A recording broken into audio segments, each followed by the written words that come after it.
The famous cowboy actor from movies had a very sad ending. It was much sadder than any movie he was ever in. Glenn Ford was a Western movie star who made people happy for many years, but he spent his last years all alone, far away from Hollywood. Today, his empty house sits there like it's frozen in time. It holds secrets about a life full of winning, sadness, and mysteries. And when he died, everyone was shocked to learn about his money. When Glenn Ford stopped acting in 1991, he had already been famous for more than 50 years. People knew him as one of Hollywood's best and most trusted actors.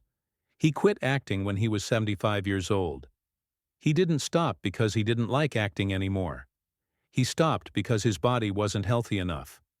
Years of working really hard, plus getting old, had given him heart problems and blood flow problems. This made it hard for him to have enough energy for making movies and TV shows. In interviews from that time, Ford said he had worked himself too hard during his career.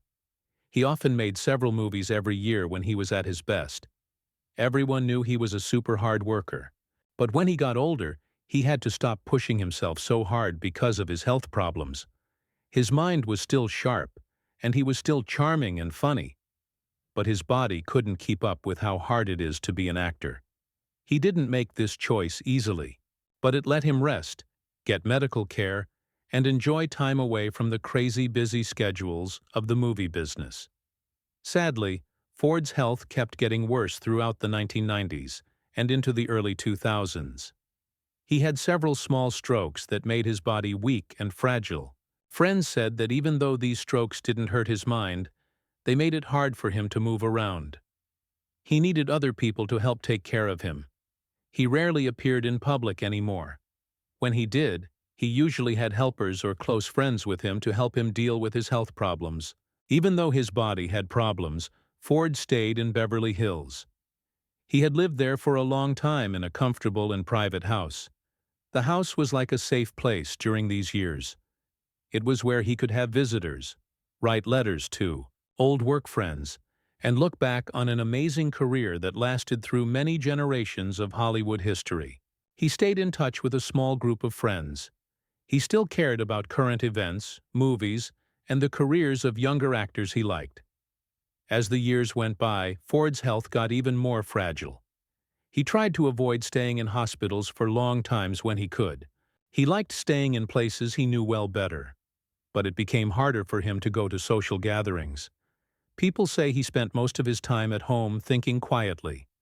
Sometimes he would watch his old movies and look at his old movie stuff. People who knew him during these later years said he was still dignified and graceful, even as getting old and being sick hurt him. On August 30th, 2006, Glenn Ford died peacefully at his Beverly Hills home. He was 90 years old. His death marked the end of a long and respected life. He had gone from being a young Canadian immigrant to one of the most respected stars of Hollywood's golden time. News of his death made actors, directors, and fans around the world say nice things about him. Many people praised not only his movies, but also how professional he was, how humble he was, and how generous and kind he was. What could be more amazing than Glenn Ford's death? That would be his private life.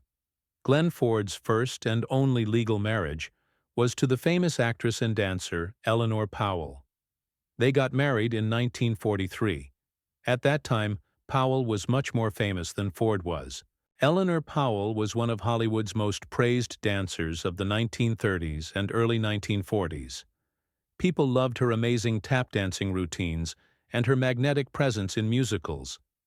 She was a huge box office draw, and everyone knew her name. She was especially famous for her work with MGM, where her energetic and acrobatic dance style made her different from other dancers of her time. At the same time, Glenn Ford was still trying to become more famous. Even though he had already started building a good career in Hollywood, he hadn't reached the iconic status that would come later with classic movies like Gilda in 1946 and Blackboard Jungle in 1955. In many ways, Ford was still the newcomer while Powell was a seasoned star. This difference made their relationship interesting and balanced, both personally and professionally. Their marriage gave them one child, Peter Ford, who was born in 1945. Peter would eventually follow his parents into the entertainment business. He made his own career as an actor and producer. Glenn Ford and Eleanor Powell also worked together on screen once. They appeared together in a short film called Have Faith in Our Children in the 1950s. It was a small project, but it was interesting because it brought the couple's real-life partnership into their work, even if it was brief. Even though their marriage seemed glamorous, the marriage between Ford and Powell wasn't meant to last. In 1959, after 16 years, the couple got divorced. The exact reasons for the divorce were never talked about much in public. But the stresses of Hollywood life, personal differences, and Ford's complicated love life probably played a part. Eleanor. Powell stopped dancing and acting shortly after the marriage ended. She mostly stayed away from the public eye after that. Their son, Peter, stayed close to his father even though things were tough. Glenn Ford's love life was famously complicated and shocking by the standards of his time.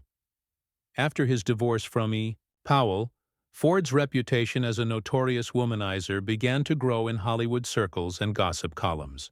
Everyone knew about his romantic adventures. He often got involved with many of the leading ladies he worked with, sometimes at the same time. Some of the women connected to Ford were some of the most glamorous and powerful actresses of mid-20th century movies. Rita Hayworth was Ford's co-star in the 1946 film Gilda. She was one of his most famous girlfriends. The chemistry they had on screen turned into real-life attraction. Even though their relationship never became marriage, Hollywood insiders knew all about it. Hayworth had her own complex personal life with several marriages. People say she had a passionate affair with Ford during and after filming Gilda. People talked about their relationship a lot. Their electric on-screen pairing is still iconic today.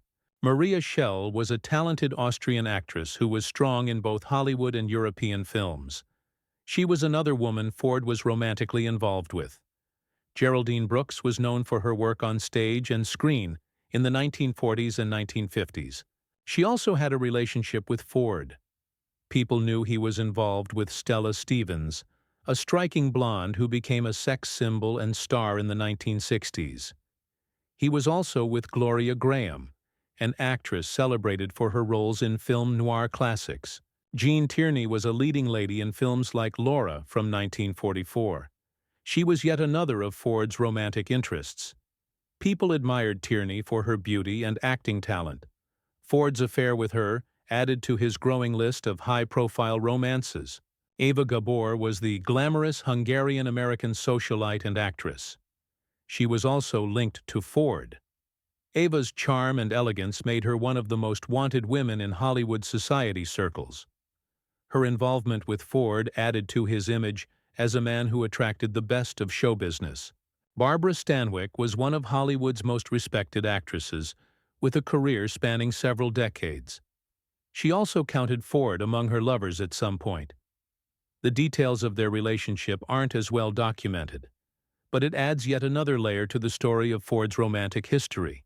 One of the most talked about stories about Ford's love life was his brief one-night stand with Marilyn Monroe in 1962. Monroe was already a major Hollywood icon and sex symbol by that time. Everyone knew about her tumultuous personal life. The time with Ford was short-lived, but it got attention because it involved two of Hollywood's most famous stars. Even though it was just a brief encounter, it showed Ford's continual appeal to some of the biggest names in the business. Glenn Ford's thing for romantic relationships went back even earlier into the 1940s, when he had a fling with Joan Crawford. Crawford was a powerful and commanding presence in Hollywood. Everyone knew her for her strong will and complicated relationships with men. Her brief affair with Ford in the early years of his career shows his long-standing reputation for charm and seduction among the industry's elite. In the mid-1960s, Glenn Ford was known for dating several high-profile women. These included Christiane Schmidtmer, Linda Christian, and Vicki Dugan. Each of these women brought their own unique charisma and presence. They added more color to Ford's romantic portfolio during this time. Christiane Schmidtmeyer was a German actress and model who became known in Hollywood during the 1960s. Her exotic European appeal matched well with Ford's mature, rugged charm. Their relationship wasn't written about much in tabloids, but it was part of a bigger pattern of Ford's involvement with actresses who were often at important points in their careers. Linda Christian was another notable name among Ford's romantic interests. Christian was one of the first major Latin American actresses to make a mark in Hollywood. She's best known for being the first Bond girl in the 1954 film Casino Royale. She was also known for her glamour off-screen. Her involvement with Ford was yet another example of his tendency to connect with strong, attractive women in the entertainment industry. Vicki Dugan was famous for her unique style. People called her the Back because she loved backless dresses. She also counted among Ford's mid-60s romantic liaisons. Dugan's sultry image went well with Ford's rugged masculinity. Their relationship was brief, but added to the mystery surrounding Ford's personal life. Beyond these mid-60s romances, Glenn Ford was linked to a breathtaking array of other celebrated women. Judy Garland was one of Hollywood's most beloved stars and a powerhouse performer. She was among those who shared a connection with Ford. Garland's turbulent life and emotional depth contrasted with Ford's steady on-screen presence, yet their paths crossed in the swirl of Hollywood's golden era. Connie Stevens, Suzanne Pleshette, and Rhonda Fleming were also on the long list of Ford's romantic interests. Each woman brought her own flair. Stevens had youthful energy and later TV fame. Pleshette had strong dramatic skills and later comedic roles. Fleming had radiant screen presence that earned her the nickname Queen of Technicolor, Roberta Collins. Susie London, Terry Moore, Angie Dickinson, Debbie Reynolds, Jill St. John, Brigitte Bardot, and Loretta Young were more stars who shared intimacies with Ford. Angie Dickinson, for instance, was a striking beauty and strong actress known for her roles in TV and film noir. Debbie Reynolds had bubbly charm and huge talent that made her one of Hollywood's lasting icons. Brigitte Bardot was the French sensation and international sex symbol. She added a European dimension to Ford's romantic life. This showed his global appeal and magnetism. Despite this whirlwind of romantic involvements, Ford's personal life also had more stable marriages that ultimately didn't work out. He married actress Katherine Hayes in 1966, but their union lasted just 3 years, ending in divorce in 1969. Hayes herself was an accomplished actress known for her television roles. Their marriage represented a more traditional relationship compared to Ford's many other brief romances. After Hayes, Ford married Cynthia Hayward from 1977 to 1984. This marriage was less publicized but also ended in divorce. This continued the pattern of Ford's difficulty in keeping long-term marital relationships. Finally, Ford's last marriage was to Jeanne Powell from 1993 to 1994. This was a brief union that also ended in divorce. Before these marriages, Ford had a long-term relationship with actress Hope Lang in the early 1960s. Lang was an elegant and gifted actress. She was one of Ford's most significant partners outside of marriage. This shows that Ford's romantic life wasn't only marked by quick flings, but also by longer emotional connections. A remarkable insight into Glenn Ford's romantic life comes from his son Peter Ford's 2011 biography, Glenn Ford, A Life. According to Peter, Glenn Ford's personal diaries documented a staggering 146 affairs with actresses over the course of his life. This number shows the notorious reputation Ford built as a Hollywood womanizer and charmer. Among these many relationships, one of the most lasting and significant was Ford's 40-year on-and-off affair with Rita Hayworth. Their relationship began in 1945 during the filming of Gilda. This film made both of them Hollywood legends. The on-screen chemistry between Ford and Hayworth was electric. Their off-screen romance was equally passionate, if complicated. Their affair started up again during the making of The Loves of Carmen in 1948. It continued on and off over the next 4 decades. In fact, Ford's connection to Hayworth was so lasting that in 1960 he moved to a home next door to hers in Beverly Hills. This physical closeness reflected how close and complex their relationship was. It lasted until the early 1980s. Their bond was marked by both deep affection and the inevitable tensions that come with such long on-and-off romantic entanglements. Hayworth herself was no stranger to tumultuous relationships. She had been married 5 times. Yet Ford remained a constant figure in her life for many years. In addition to these affairs and marriages, Ford was engaged 2 more times in his later years. First to Deborah Morris in the 1980s, and later to Karen Johnson in the early 1990s. Neither engagement resulted in marriage. But they further show Ford's continuing pursuit of companionship well into his later decades. Glenn Ford's life off-screen was every bit as dramatic and complex as the characters he played on screen. Beyond his well-known reputation as a charismatic leading man and notorious womanizer, there was an intriguing and somewhat secretive aspect to his personal life. Few outsiders fully understood this during his lifetime. One of the most remarkable parts was his extensive system of audio recordings. This was a private archive capturing decades of phone conversations with celebrities, friends, and even presidents. This extraordinary habit, combined with some of his more publicized romantic liaisons, paints a vivid picture of a man who lived both in the spotlight and behind a veil of guarded secrecy. Among the many women Glenn Ford was romantically involved with, one of the more unexpected names was Liz Renee. Renee was a dancer, actress, and stripper who gained a cult following in later years thanks to her colorful life and frank storytelling. In her 1991 memoir, My First 2,000 Men, Liz Renee devoted a chapter to Glenn Ford. She described their affair in candid detail. She ranked Ford as one of her top 5 best lovers. This was a bold testament to the actor's charisma and his reputed prowess in the bedroom. Renee's recollections were brash and unfiltered. They brought to light a side of Ford that was very different from his carefully maintained public image. Her description wasn't just about passion and romance. It was also about the genuine intensity and complexity of their connection during the time they spent together.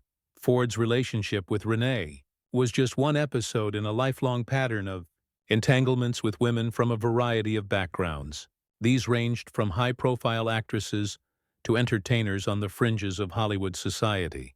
Yet, while his romantic life was expansive and widely discussed, it was the methodical way he documented his relationships that was truly remarkable. For over 40 years, Glenn Ford recorded every telephone conversation he had with his celebrity lovers, friends, and acquaintances.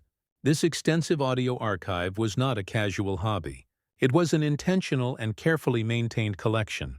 Ford had installed a sophisticated recording system in his home.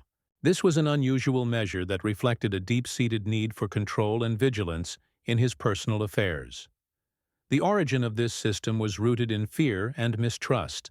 Ford was particularly worried that his first wife, Eleanor Powell, would discover his numerous affairs and leave him. The recordings captured an astounding array of voices from Hollywood's golden era and beyond. Ford's phone conversations included those with some of the biggest stars of the 20th century. Rita Hayworth, with whom he had a famously complex and decades-long affair. Frank Sinatra, the iconic singer and actor known for his charisma and tough persona. William Holden, a fellow leading man and contemporary. John Wayne, the quintessential American cowboy star. Cary Grant, whose debonair style made him a legend.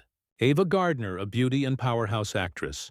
Gregory Peck, James Mason, Lucille Ball, James Stewart, Henry Fonda, Angie Dickinson, Joan Crawford, Bette Davis, Charlton Heston, and Debbie Reynolds. This list reads like a who's who of classic Hollywood. The mere existence of these tapes is a remarkable historical record. They provide an intimate and sometimes raw glimpse into the personal interactions, friendships, negotiations, and gossip of Hollywood's elite. These recordings, were they ever to be fully released or studied, would offer invaluable insights into the private lives behind the glamour and the public personas of these stars. The presence of 2 U.S. presidents, Richard Nixon and Ronald Reagan, among the recorded voices adds an extra layer of intrigue. Ford was known to be politically active and connected. These conversations with Nixon and Reagan hint at a man who moved in influential circles far beyond the world of entertainment. Whether these recordings were casual chats, discussions about politics, or something more strategic, they indicate that Ford's network was wide and deep. It spanned Hollywood and Washington alike. However, the initial motivation behind Ford's secretive recording habit was far more personal. His fear that Eleanor Powell would discover his infidelities and end their marriage led him to install a system that could capture her phone conversations and those of others around him. This act of surveillance revealed a man deeply insecure about his relationships, despite his outward confidence and charm. It also showed a darker side, an element of paranoia and control that often accompanies complicated personal lives. Eleanor Powell did eventually divorce Ford in 1959. The official grounds for their divorce were adultery and mental cruelty. The multiple affairs Ford conducted during their marriage, along with the emotional strain caused by his controlling behavior and surveillance, fractured their relationship beyond repair. Powell was a star in her own right, and a woman who had once been more famous than Ford. She chose to end the marriage rather than endure the pain of betrayal and mistrust. Are you curious about Glenn Ford's house? Glenn Ford's final long-term home in Beverly Hills is more than just a house. It stands as a striking physical representation of the actor's personality and life philosophy during his later years. Located in one of the most exclusive neighborhoods in Los Angeles, the home is often referenced by its addresses: 910 Hartford Way, 901 Oxford Way, or even 911 Oxford Way. It captures the essence of Ford's character, lifestyle, and continuing quest for personal freedom. This distinctive mid-century modern home is a rare architectural gem. Contemporary articles and architectural reviews have highlighted its unusual octagon shape. This design choice immediately sets it apart from the typical homes in Beverly Hills. Spanning approximately 8,800 square feet, the home is surprisingly minimalist in one respect. It officially contains only one bedroom. This isn't due to lack of space, but rather by deliberate design. A sprawling master suite located on the main floor that dominates the residence. This unconventional layout speaks volumes about Glenn Ford's priorities and outlook during the final decades of his life. Peter Ford, Glenn's son, has provided intimate insight into the symbolism of the house's design. According to Peter, the octagonal shape of the home and the singular expansive bedroom suite were deliberate metaphors for his father's personality. Glenn Ford was a man who resisted being confined or constrained, both physically and emotionally. The octagon, with its many angles and open spaces, reflects Ford's deep-seated need for freedom and movement. It was a sort of architectural expression of his famous wanderlust. The absence of multiple bedrooms or closed-off spaces suggested a desire to avoid being fenced in or boxed up, whether in his relationships, his career, or his personal space. The mid-century modern style of the house also complements Ford's personality. This architectural style is characterized by clean lines, open floor plans, large windows, and integration with nature. It was emblematic of modernity, progress, and freedom. It aligns perfectly with Ford's image as a man of his time, someone who appreciated innovation and embraced life's possibilities. Yet he also valued privacy and solitude. The home's openness was balanced by its secluded location in Beverly Hills. This offered Ford a sanctuary away from the glare of Hollywood. Beyond its architectural significance, this residence carries tremendous emotional weight for the Ford family. It was here, in this unique and carefully crafted home, that Glenn Ford spent his final years away from the bustling sets and movie premieres of his earlier career. The house became not just a shelter, but a personal retreat. It was a place where Ford could reflect on a life filled with cinematic achievements, complex relationships, and a restless spirit. The ambiguity surrounding the precise address of the home adds a layer of mystery to the story. Some sources list it as 910 Hartford Way, others as 901 or even 911 Oxford Way. However, despite this inconsistency, it is universally agreed that these references point to the same iconic octagonal residence nestled in the hills of Beverly Hills. After Ford's passing in August 2006, the home continued to hold significance for his family. Peter Ford and his family took up residence there, maintaining a tangible connection to the legacy of the legendary actor. The home's design, location, and history provide a rich narrative about Glenn Ford's final chapter. It's a blend of solitude, freedom, and reflection. It speaks to a man who had lived a life on his own terms, sometimes at odds with societal norms, but always true to his inner desires. The expansive master suite on the main floor, rather than a multitude of bedrooms, perhaps also symbolizes a solitary existence in later life. It focused on what mattered most to Ford in his final years: personal space, freedom, and a retreat from the world.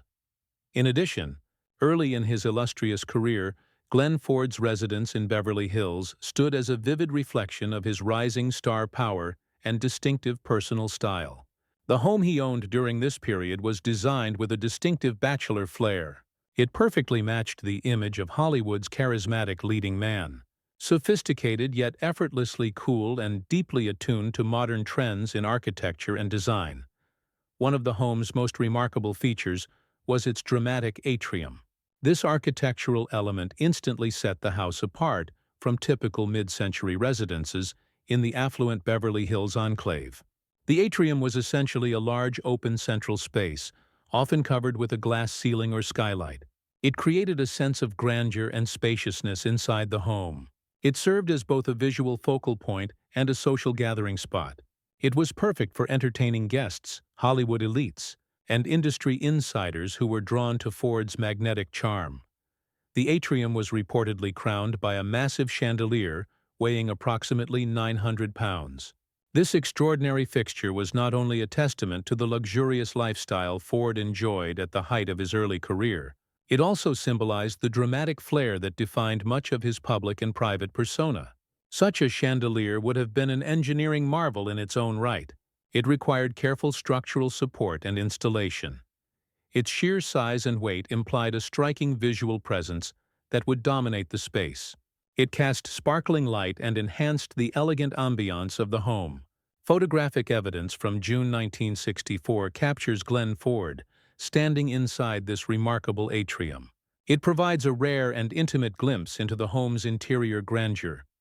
In the photograph, Ford's presence amid the soaring walls and dazzling chandelier underscores the harmonious relationship between the actor and his environment. The residence was not just a place to live. It was a statement of style, status, and success. It was a backdrop befitting a man at the peak of his career. The bachelor-style design of the home suggested an emphasis on openness and fluidity. It catered to Ford's lifestyle at the time. Unlike the more traditional homes that favored segmented rooms and private quarters, Ford's residence appeared to celebrate shared spaces that encouraged interaction and socializing. The atrium likely functioned as the heart of the home, where conversations flowed as easily as the cocktails. The glamour of Hollywood mingled with the warmth of friendship. The architectural style of the house blended modernism with luxury. It reflected the evolving tastes of the 1950s and 1960s. This was a period when many Hollywood stars were moving away from the ornate classical styles of earlier decades. They moved toward cleaner lines, open floor plans, and innovative use of natural light. Ford's home embraced these trends with enthusiasm. It positioned him as a man both modern and timeless. Owning such a grand and architecturally ambitious home early in his career also speaks to Ford's rising fortunes and confidence in his place in Hollywood's hierarchy. By 1964, he was already a well-established actor with numerous memorable roles behind him. The house was a physical manifestation of his success and a personal retreat from the intense demands of stardom. It allowed him to cultivate a space that was uniquely his own. It was a private world where he could relax, entertain, and enjoy the fruits of his labor. What do you think about Glenn Ford? Leave us your comments in the section below. We hope you have found this helpful video. Don't forget to leave a like, share, and subscribe to the channel if you like it. Thank you for watching this and see you in the next videos. Goodbye.